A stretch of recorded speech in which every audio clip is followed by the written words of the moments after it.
When the caravan reached near Medina, Imam Sajjad sent a poet and requested him to recite a poem for Imam Hossein to inform the people of Medina about their arrival. The entire city of Medina was covered with grief. The people came out of the city to receive the caravan while grieving. The Imam delivered a sermon while he was crying. He praised God and mourned for Imam Hossein's martyrdom. The Imam reminded the people about the Prophet's command of loving and respecting his progeny, the Ahlul-Bayt. The Imam said that even if the Prophet had commanded a war against us, it could not be worse than the tragedy that we had endured. The caravan had returned to Medina after about 7 months, but without their loved ones. They visited the tomb of the Prophet where they sorrowfully cried and mourned.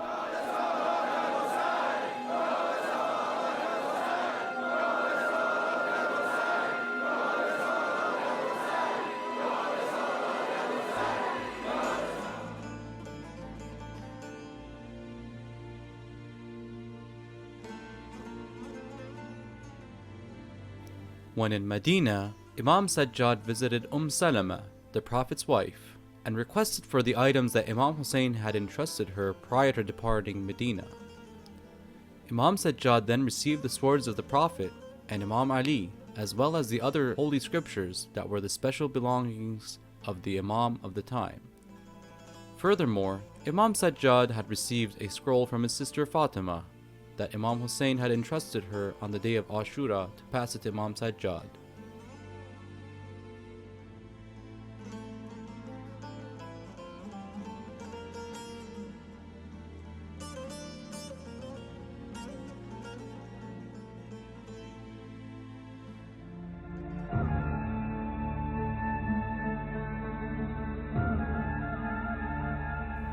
For the rest of Yazid's government, Imam Sajjad and the Prophet's family, Banu Hashim, were in deep sorrow and grief. Their pain was to an extent that they only wore black clothes and never ate hot meals. The grief was so heavy on their hearts that Imam Hossein's sister, Lady Zainab, and his wife, Robab, passed away shortly after the tragedy of Karbala.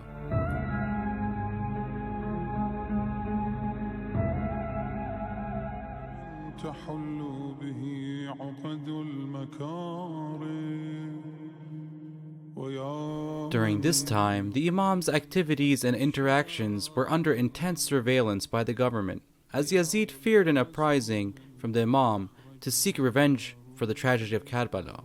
Due to this pressure, the Imam only had 3 companions. Eventually, the Imam moved outside of Medina for a few years and lived in a temporary residence. He isolated himself and limited his interactions with the people. The Imam's isolation from the society protected him from Yazid's threats, as Yazid was looking for any excuse to eliminate the Imam.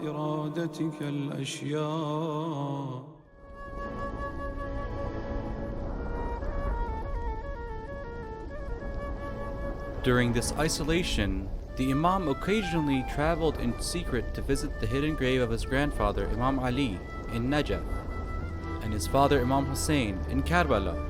The well-known Aminullah supplication was originally narrated from Imam Sajjad when he was visiting Imam Ali's grave.